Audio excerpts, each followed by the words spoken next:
Reg Semear Pessah, ou seja, feliz festa de Páscoa. É Páscoa. E hoje eu estou aqui para trazer um estudo para você do verdadeiro sentido da Páscoa. Então, desde já, fique até o final conosco, se inscreva no canal, curta, compartilhe, nos abençoe, para que a palavra de Deus chegue àqueles que realmente assim necessitam nesse tempo, ok? Nós precisamos ter entendimento, conhecimento, e você é um agente que pode estar compartilhando, principalmente para a sua família, tá bom? Então eu quero ler com vocês como guia de introdução, para a gente dar entrada a essa narrativa da parte de Deus. A porção está aqui em Êxodo capítulo 12, onde o texto diz assim: falou o Senhor a Moisés, a Arão, na terra do Egito, dizendo: este mesmo mês vos será o princípio dos meses, este vos será o primeiro dos meses do ano. Falai a toda a congregação de Israel: aos 10 deste mês tome cada um para si um cordeiro, segundo a casa dos seus pais, um cordeiro para cada casa. Mas se a família for pequena para um cordeiro, então tome um só com o seu vizinho, perto da sua casa, conforme o número das almas. Conforme o comer de cada um, fareis a conta para o cordeiro. O cordeiro ou o cabrito será sem mácula, um macho de 1 ano, no qual tomareis das ovelhas ou das cabras, e guardarei até o 14º dia do mês. E todo o ajuntamento da congregação de Israel sacrificará ele à tarde. Amém? Queridos, em Gênesis capítulo 15, versículo de número 13, quando Abraão e Deus entram em uma aliança, ou melhor, Deus fez uma aliança com ele, no versículo 13 está escrito que a descendência de Abraão seria escravo no Egito por 400 anos, mas com o findar da 4ª geração, ou melhor, a 4ª geração voltaria para a terra de Canaã. Então quem estabeleceu, quem permitiu isso? O Senhor. Em Êxodo capítulo 1 está escrito que a média de 70 a 75 almas, desceram ao Egito. Inclusive José já estava lá, já tinha 2 filhos, Efraim e Manassés. E no entanto, nesse tempo ele era governador. A família de Jacó desce e vai morar em Gósen, no Egito. E a palavra do Senhor vai narrar no capítulo 1 que houve um crescimento extraordinário. Por quê? Porque a bênção da multiplicação estava sobre esse povo. E com essa multiplicação houve medo, temor no coração de Faraó, que eles somassem força com seus inimigos e tomassem o império do Egito, tomassem as terras do Egito. Então Faraó, aquele próximo Faraó que não conheceu a José, nem as obras de Deus, nem a família de José, ele se levanta contra esse povo para abater, impedir, limitar o crescimento. De início foi colocado jugo para que eles se distraíssem, para que eles se ocupassem e não se multiplicassem, mas isso não aconteceu. O texto diz que quanto mais eles eram oprimidos, mais eles cresciam, porque é a bênção de Deus, é a promessa de Deus em ação na vida daqueles que são escolhidos, eleitos, preciosos do Senhor. Não bastasse isso, entendendo que eles não pararam de multiplicar, ele estabeleceu um edito através de 2 parteiras, que elas deveriam matar todo hominho, todo menino no parto. Mas essas mulheres temiam a Deus e elas não fizeram. Foram chamadas a prestar conta disso, e elas disseram: as mulheres hebreias, elas são diferentes das mulheres egípcias. Quando nós chegamos lá, elas já deram à luz, ou seja, o menino praticamente está quase andando, não tem como. No entanto, a gente sabe que não é bem assim, mas no entanto o Senhor abençoou elas, por elas desobedecerem a Faraó. Partiu daí, Faraó estabeleceu o edito. todo menino homem agora deveria ser lançado no Nilo. Então, para impedir o crescimento, e a gente sabe muito bem a figura de Faraó, a figura do diabo, é a figura de Satanás, que quer impedir o crescimento da igreja, quer impedir a expansão do reino de Deus. A gente sabe que um tipo de edito, aconteceu também na época do nascimento de Jesus, entendendo que Herodes mandou matar todo menino abaixo de 2 anos. Deus livrou a Jesus debaixo de uma revelação para que ele descesse ao Egito e após a morte de Herodes ele retornasse.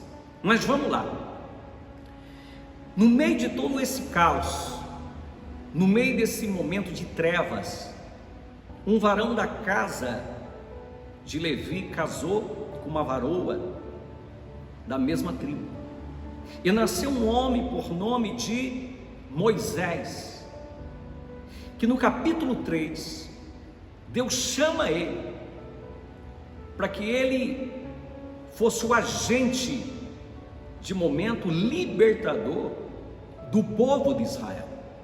Nós entendemos que de início ele resiste, mas Deus não abre mão dos seus escolhidos.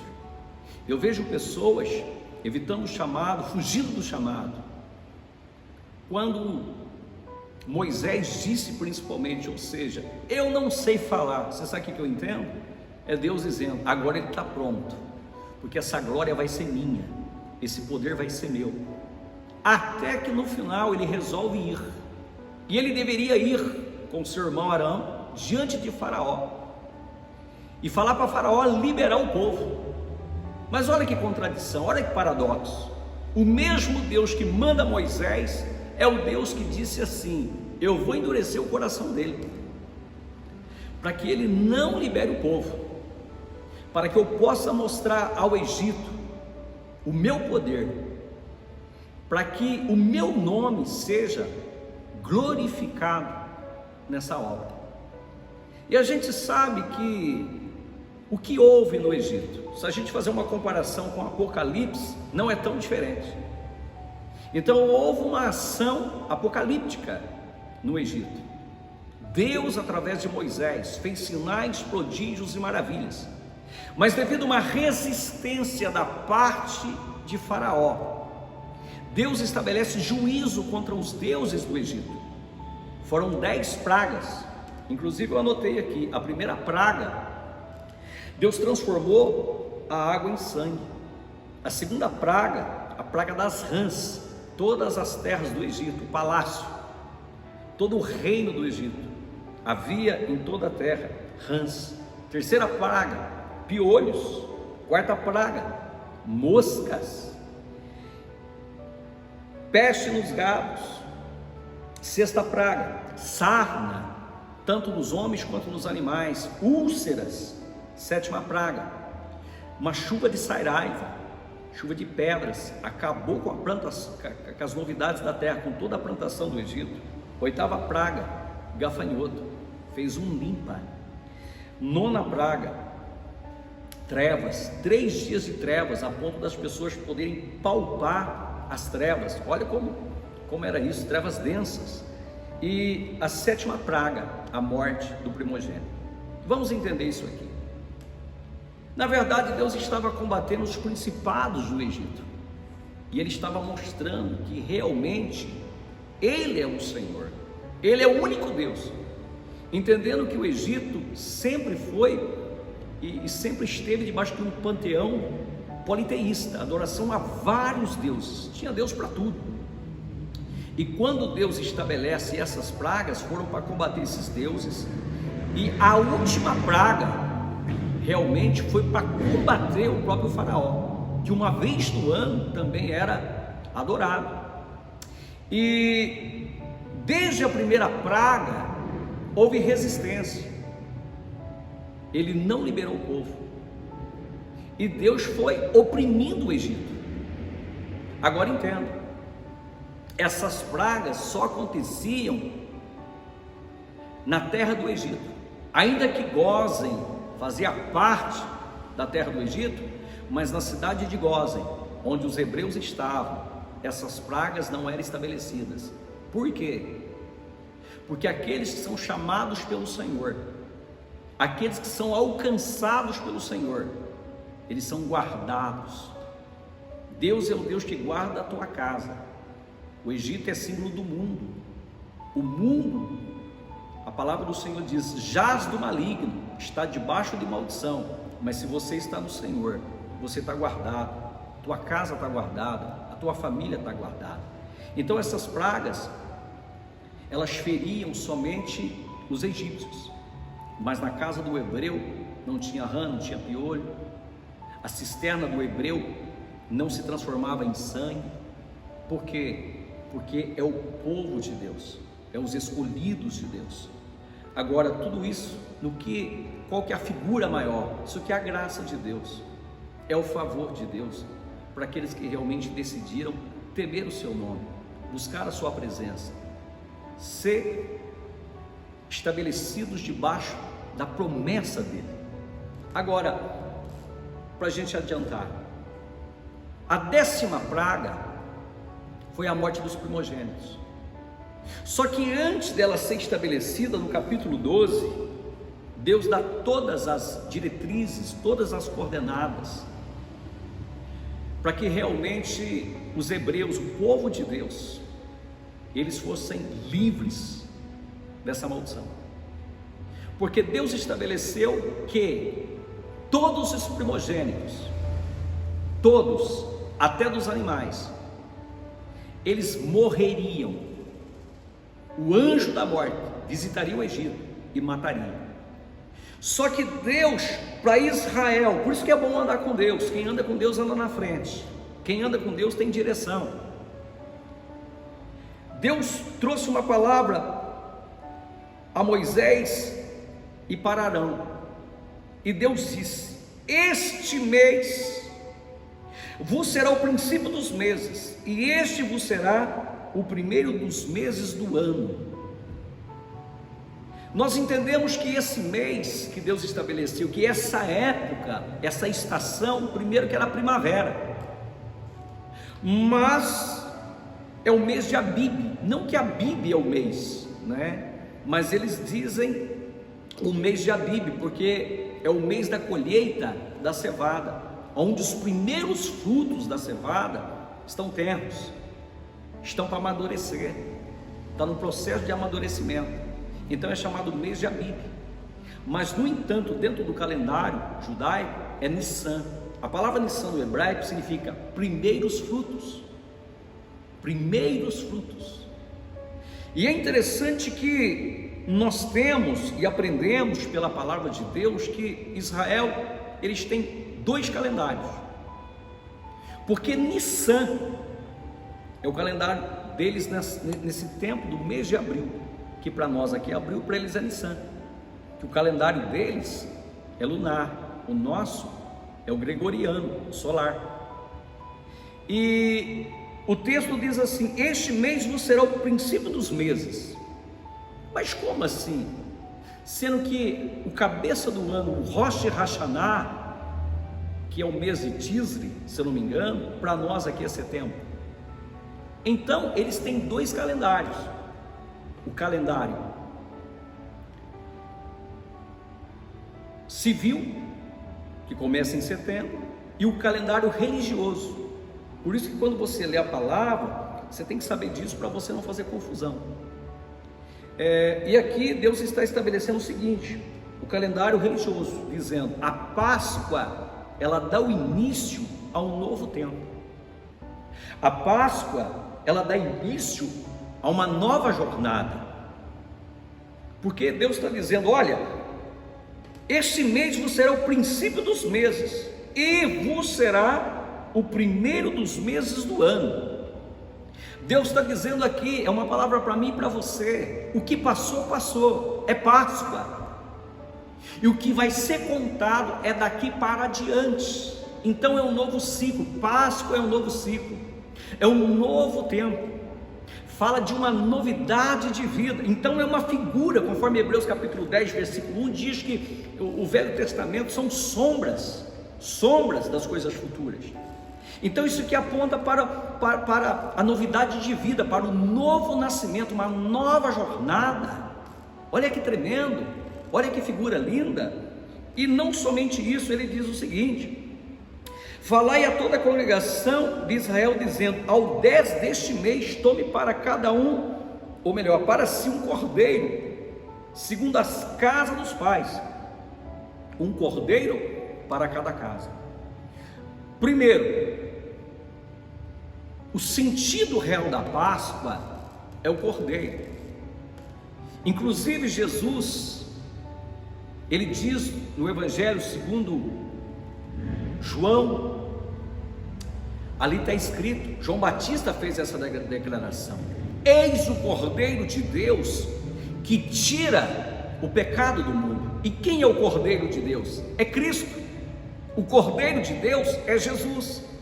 Então, esse Cordeiro de Êxodo capítulo 12, que vai ser sacrificado, que terá o seu sangue passado nas vergas, nos umbrais da casa dos hebreus, ele é uma representação, ele é uma figura, uma tipologia da redenção, daquilo que Deus haveria de fazer num futuro próximo. Eis o Cordeiro de Deus que tira o pecado do mundo. E aqui a gente vê a narrativa de libertação, a narrativa de poupar, porque a palavra Páscoa significa o seguinte: passar por cima, poupar além de uma marca, entendeu? E aqui ele diz: olha, um cordeiro. Esse cordeiro, que é a tipologia de Cristo, a figura de Jesus, primeiro, para si. O que eu aprendo? É algo individual. Segundo, é para a família. Terceiro, se a família for pequena, deve ser dividido com o vizinho. Esse é o Evangelho. Esse é o nosso Jesus. Ele nos trata de uma maneira individual, ele nos trata como família, mas também ele nos trata como uma sociedade. Olha a figura. Se a família for pequena para o cordeiro, então tome um só com o seu vizinho, perto da sua casa, conforme o número das almas. Conforme o comer de cada um, fareis a conta do cordeiro.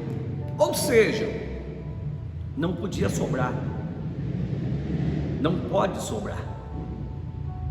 Mas, se a família for pequena, deveria se chamar o vizinho. O que isso significa?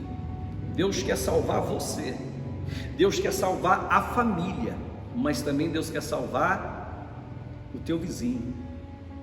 Deve ser compartilhado, o cordeiro deve ser compartilhado. E você sabe aonde a igreja tem pecado? Você sabe aonde vários cristãos têm pecado? Na omissão de pregar o Evangelho, de ganhar almas, de levar o cordeiro até o vizinho. Olha a figura. Então esse texto aqui, primeiro, ele fala de unidade, porque todos vão na sua individualidade, na sua coletividade, nas suas amizades, consequentemente eles vão alimentar do cordeiro, e o cordeiro é Cristo, e Cristo é um corpo. Então, de momento aqui eu aprendo o seguinte: unidade. Depois o texto vai dizer: o cordeiro ou cabrito será sem mácula, um macho de 1 ano, o qual tomareis das ovelhas e das cabras, e guardareis até o 14º dia desse mês. Então vamos entender, esse cordeiro, ele deveria ser separado no 10º dia do mês de Nissan. Tem versão que diz o mês de Abib. Ele deveria ser separado e ele deveria ser sacrificado no 14º dia. E o 14º dia, ou seja, ele ficaria em 4 dias. Por que 4 dias esse cordeiro ficaria preso? Nesses 4 dias, esse cordeiro, ele seria avaliado. Ele não podia ter mancha, ele não podia ter defeito. A mesma coisa aconteceu com Jesus. Jesus, ele não podia ter pecado, ele não podia, se ele tivesse um ciúme, um ódio no coração, uma mordidinha no canto da boca naquela cruz, consequentemente ele não poderia ser o Salvador, ele não poderia ser o remidor. Então esse cordeiro aqui, ele representa a Jesus, sem mácula, macho de 1 ano, e ele deveria 4 dias sendo avaliado. Aí o texto diz: e todo o ajuntamento da congregação de Israel sacrificará à tarde. Ou seja, todos deveriam matar o seu cordeiro no mesmo horário, todo o ajuntamento no mesmo horário de sacrifício. Creio eu, não sei, seria ou 3 horas da tarde ou 6 horas da tarde, ok? Que são horários proféticos e bíblicos, né? O texto não diz isso, mas eu creio, principalmente às 15 horas, às 3 horas da tarde, que foi o horário que Jesus assim entregou o seu Espírito. Versículo 7: e tomando o sangue, pô-lo-ão em ambas as ombreiras na vega das portas, nas casas em que o comerem. Ou seja, o cordeiro separado, avaliado por 4 dias, no 4º dia, ou melhor, no 14º dia, ele deveria ser sacrificado. Após ser imolado, o sangue dele deveria ser passado nas vegas e nas ombreiras da porta. Ou seja, você tem a porta, o sangue era passado em cima e nas laterais, não podia passar embaixo no chão. Por quê? Porque o sangue de Jesus, ele não pode ser pisado.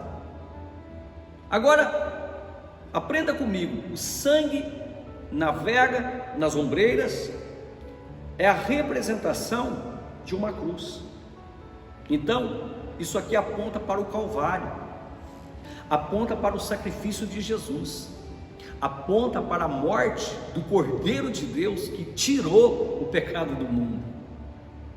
E uma vez que esse sangue, então esse sangue ele representa o quê? O sangue da aliança, o sangue da redenção, o sangue que foi derramado por nós, o sangue que nos lavou de todos os nossos pecados, o sangue que pelo qual nos redimiu das nossas iniquidades, o sangue que pagou a dívida, conforme Pedro diz, que não foi com ouro, não foi com dinheiro, não foi com pedras preciosas, mas com o sangue de um cordeiro inocente, imaculado, puro, santo, que é o Cordeiro de Deus. Olha que tremendo. E aí o texto continua dizendo: e naquela noite comerão carne assada no fogo, ou seja, com pães asmos, com ervas amargas a comerão. Então vamos entender isso aqui. A carne deveria ser assada, e o cordeiro deveria ser assado inteiro, ele não poderia ser desmembrado, pelo fato que o cordeiro ele representa a unidade do corpo de Cristo, onde todos os membros e juntas, ou melhor, todos os membros estão ligados através das juntas e das medulas, que é a ação, a unidade de Efésios capítulo 4, a unidade no Espírito, entendeu? Então não podia ser desmembrado, e toda a família, ou talvez inserido ali os vizinhos, eles deveriam comer desse cordeiro com pão asmos. O que é pão asmos? Sem fermento, entendendo que fermento, biblicamente, ele representa uma má doutrina e também o pecado. Então, esse pão representa Cristo. Jesus diz em João capítulo 6, não me lembro o verso, mas ele diz: eu sou o pão da vida, aquele que comer de mim jamais terá fome. Então, só que esse pão não tem fermento, esse pão não tem malícia, esse pão não tem cobiça, esse pão não tem idolatria, esse pão não tem rebeldia, não tem desobediência, não tem pecado. Cristo é o pão da vida, é o pão que gera a vida, e ele é puro. Por isso que deveria se comer com pão asmos e com ervas amargas. O que seriam essas ervas amargas? É uma figura, uma representação da vida que eles tinham lá no Egito, dos dias de opressão, dos dias de tristeza. Então a erva amarga é para eles lembrar da onde Deus os tirou, da onde Deus assim os libertou.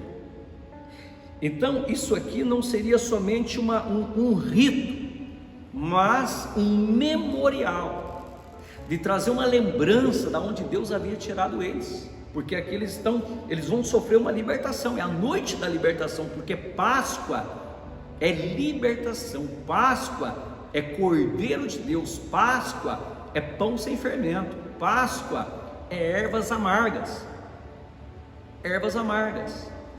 para realmente mostrar uma realidade. Esse é o sentido da Páscoa, e mostrar uma realidade, quem éramos, quem somos e realmente quem nós seremos, porque eles vão se deslocar agora rumo à terra prometida, a terra que mana leite e mel, a terra larga, a terra boa, a terra que o Senhor Deus prometeu aos patriarcas. E aqui eles através do sangue há uma aliança, né? E é interessante que essa carne, ela foi assada no fogo. Jesus passou por aflições. A palavra do Senhor diz em Isaías 53 que ele foi experimentado nos trabalhos, como ovelha muda, foi entregue aos tosqueadores, ao matadouro. Nele não havia formosura.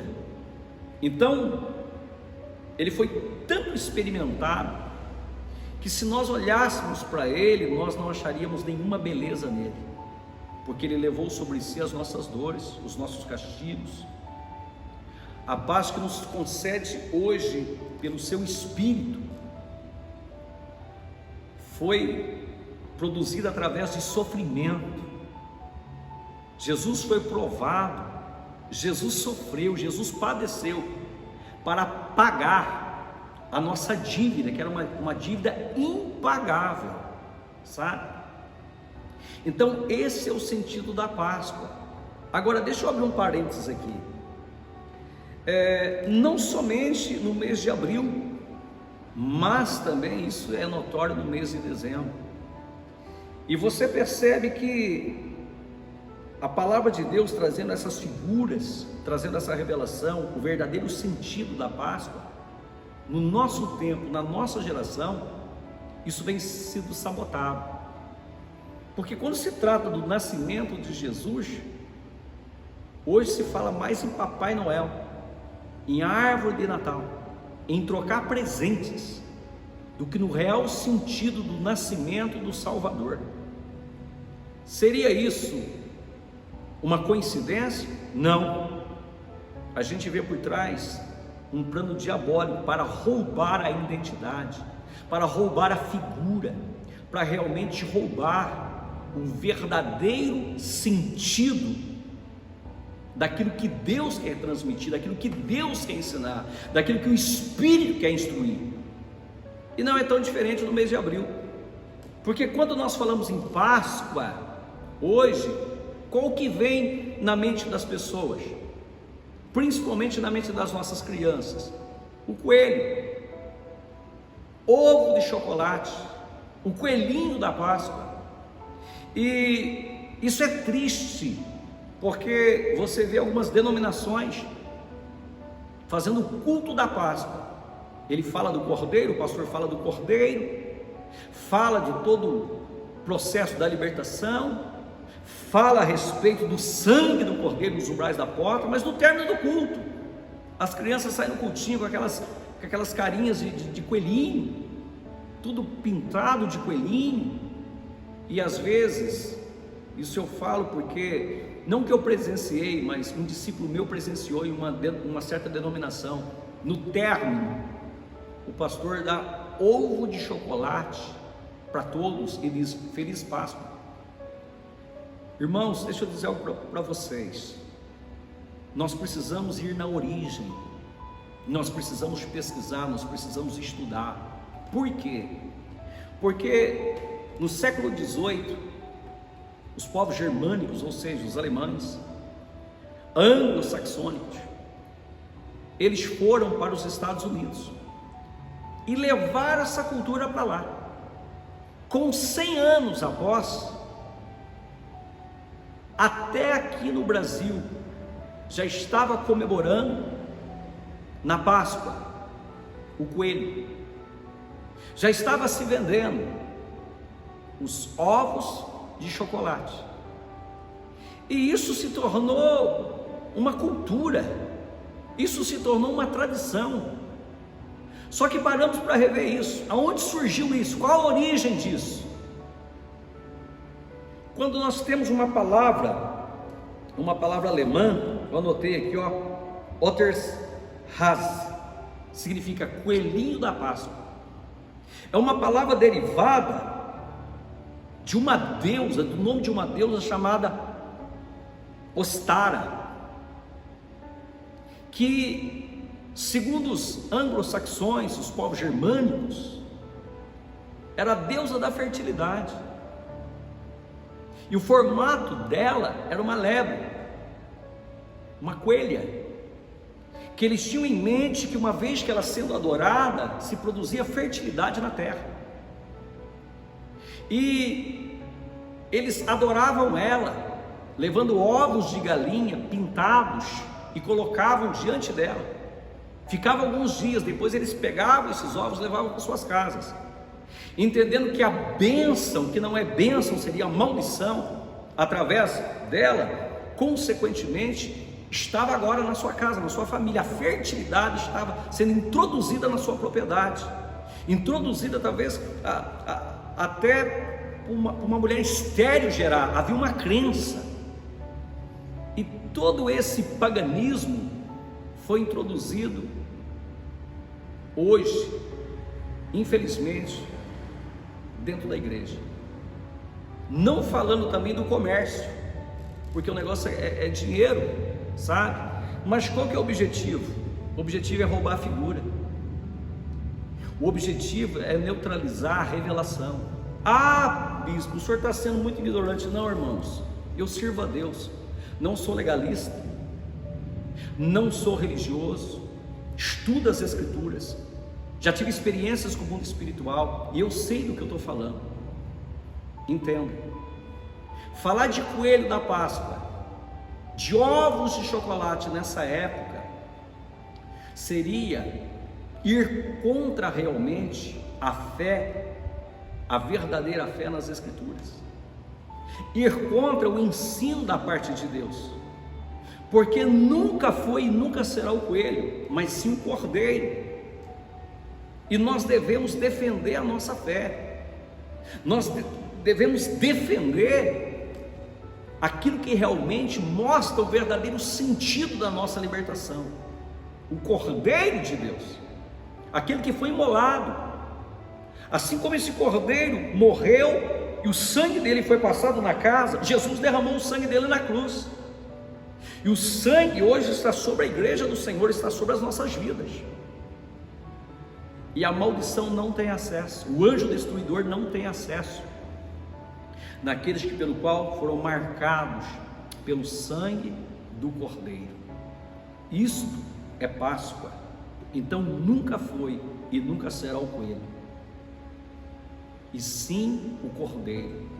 Nunca foi o chocolate. Eu não tenho nada contra coelho, bichinho, foi Deus que criou, e eu não tenho nada contra também chocolate, inclusive como chocolate, mas ovo de chocolate, coelho da Páscoa, na época que pelo qual a Bíblia nos ensina a comer do cordeiro, ervas amargas, pão sem fermento. E esse é o verdadeiro sentido. Nós não podemos mudar aquilo que está escrito, não podemos trazer e promover o paganismo no altar, na igreja, porque nós somos responsáveis. Como eu disse, eu não sou ignorante e não sou legalista. Deus me levantou como um atalaia e eu estou aqui apenas para ensinar. A decisão é sua. E como pai, como mãe, como servo de Deus, a decisão é sua. Agora, olha só uma coisa, continuando aqui: não comereis dele nada cru, nem cozido em água, senão assado no fogo. Ou seja, esse fogo representa a ira de Deus, porque quem realmente promoveu o sacrifício foi o próprio Deus. Deus entregou seu filho, doou seu filho, para que realmente todo aquele que nele crê não pereça, mas tenha vida eterna. Aí diz aqui: nada deixarei deles até pela manhã, mas o que ficar dele até pela manhã queimareis no fogo. Assim, pois, comerei os vossos lombos cingidos e os vossos sapatos nos pés, o vosso cajado na mão, e comereis apressadamente, porque essa é a Páscoa do Senhor. O que Deus está dizendo? Eu tenho pressa, eu quero salvar vocês. Não tem como ficar brincando no mundo, não tem como ficar se distraindo com as bobeiras do mundo, com o pecado. Eu tenho pressa. Esse é o tempo de você participar do Cordeiro de Deus. Este é o tempo de você se alimentar de Cristo. Este é o tempo de você servir ao Senhor. Isso é Páscoa, é a grande figura, eu creio que é a maior figura em relação à ceia do Senhor, porque quando nós ceamos, nós alimentamos do pão e do suco da videira, que representa, é uma figura, é uma representação, que representa o corpo de Jesus e o sangue de Jesus. E é uma figura muito linda, né? Inclusive Paulo vai dizer isso em 1 Coríntios capítulo 5, ele diz que Cristo é a nossa Páscoa, Cristo é o nosso Cordeiro Pascual. Ele está falando a respeito da ceia nesse texto.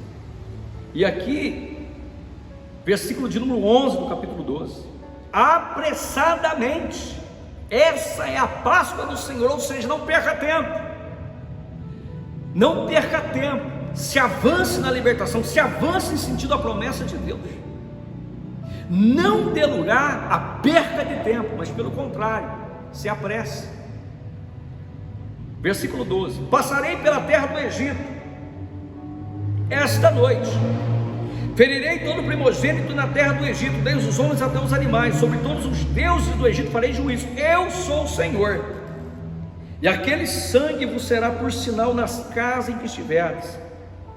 Vendo eu o sangue, passarei por cima de vós, e não haverá entre vós praga de mortandade, quando eu ferir a terra do Egito. Quem ia ferir a terra do Egito era o próprio Deus, na pessoa do anjo da morte.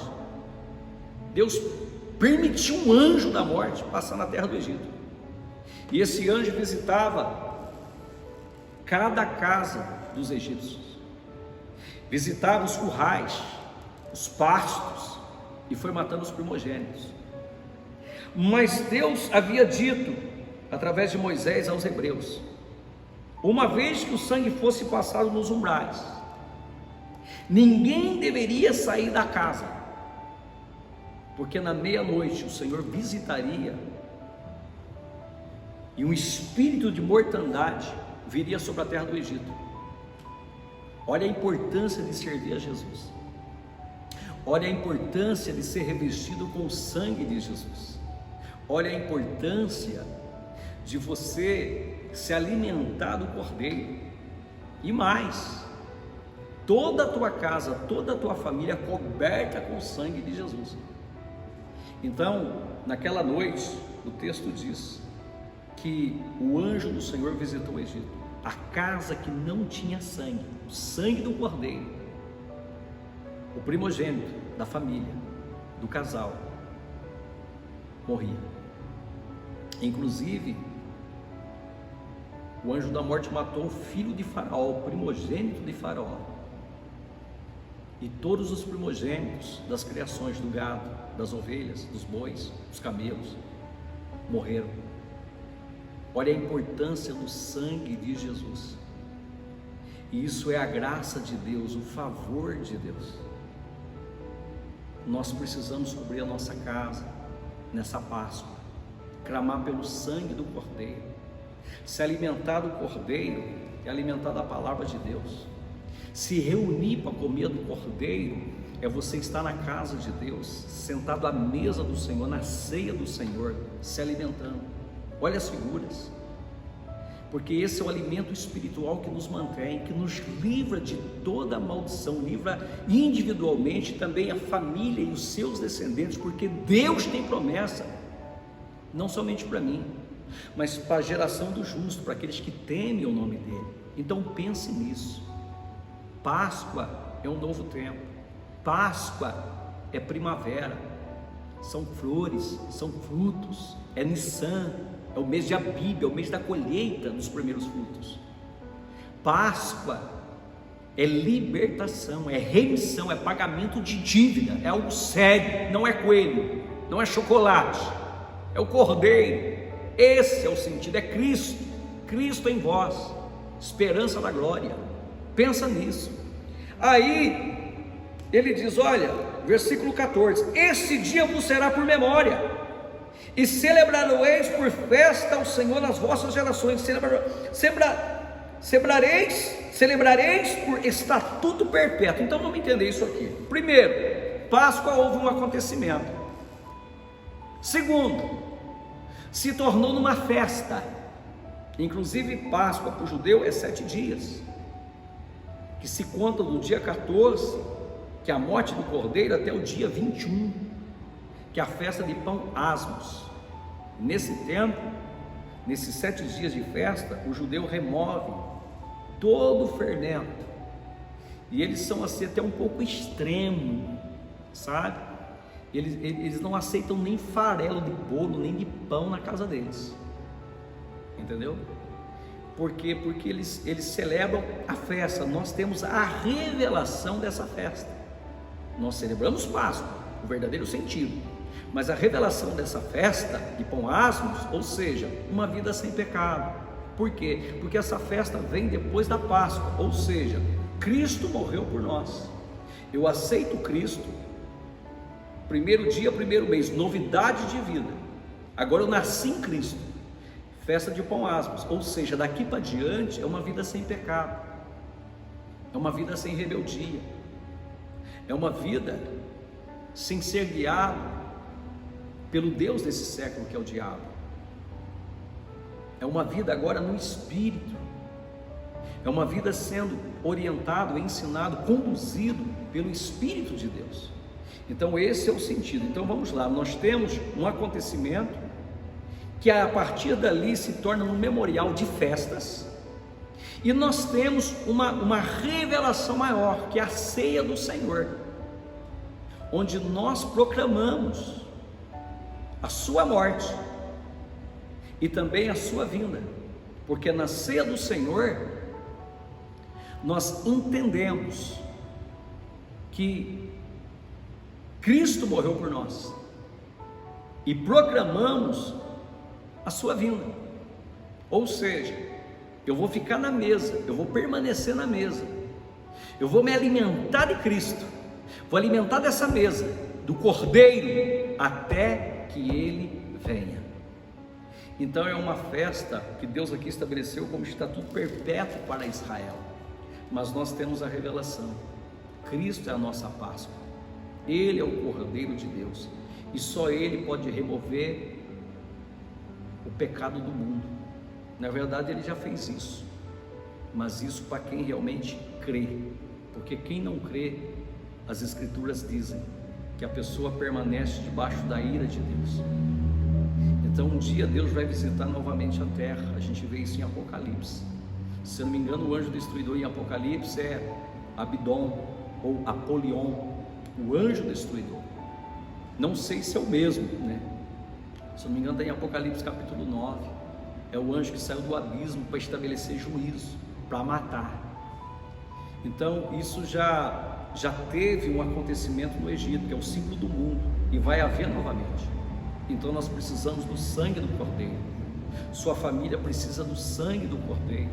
Você precisa estar no culto de Páscoa conosco e realmente adorar esse Deus e alimentar do Cordeiro de Deus, recebendo uma revelação do verdadeiro sentido, da realidade, da revelação do que é Páscoa. Pense nisso com carinho. Agora vamos lá, e aqui eu caminho para o término, né? A palavra do Senhor vai dizer, ok, que 7 dias comereis pão asmos, ao primeiro dia tirareis o fermento das vossas casas, porque qualquer pão levedado, desde o primeiro até o 7º dia, quem comer, a alma que comer, a pessoa que comer, ela seria cortada, extirpada de Israel. Mandamento firme, Deus não negociou. O texto diz, o versículo 16, né? E ao primeiro dia haverá santa convocação, também ao 7º tereis santa convocação, nenhuma obra farei neles, senão que cada alma houver de comer, isso somente aprontareis para vós. E aí o Senhor vai dizer aqui, ó, guardai. Ou seja, essas festas não era uma festa assim da pessoa dizer, você pode ir, ou seja, não sei se vou poder ir, não sei se quero, não, era uma santa convocação. Inclusive são 3 festas anuais, né? Segundo os judeus, são santas convocações. Então a Páscoa era uma delas,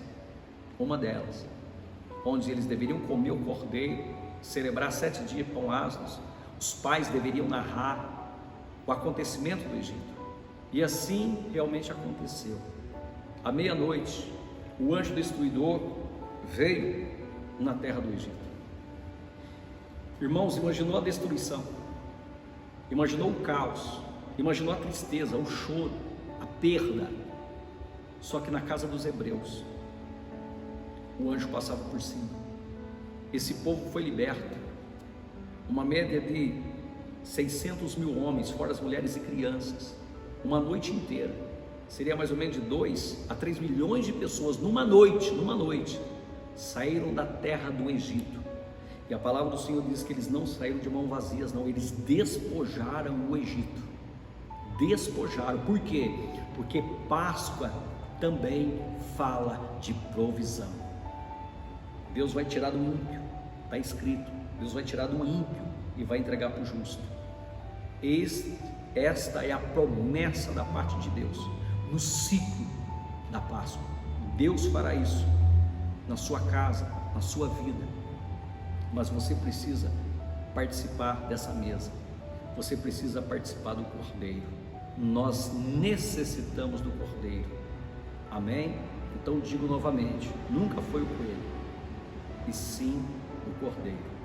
Deus te abençoe, que haja graça, que haja vida, que haja prosperidade. Quero orar por você rapidinho. Pai, no nome de Jesus, o Senhor é aquele que vê, sabe e conhece todas as coisas. Não é a minha palavra, é a tua palavra. Que através desse ensino, desse estudo, o Senhor possa promover mudança, conversão, transformação e principalmente libertação, porque é a Páscoa do Senhor. Deus te abençoe.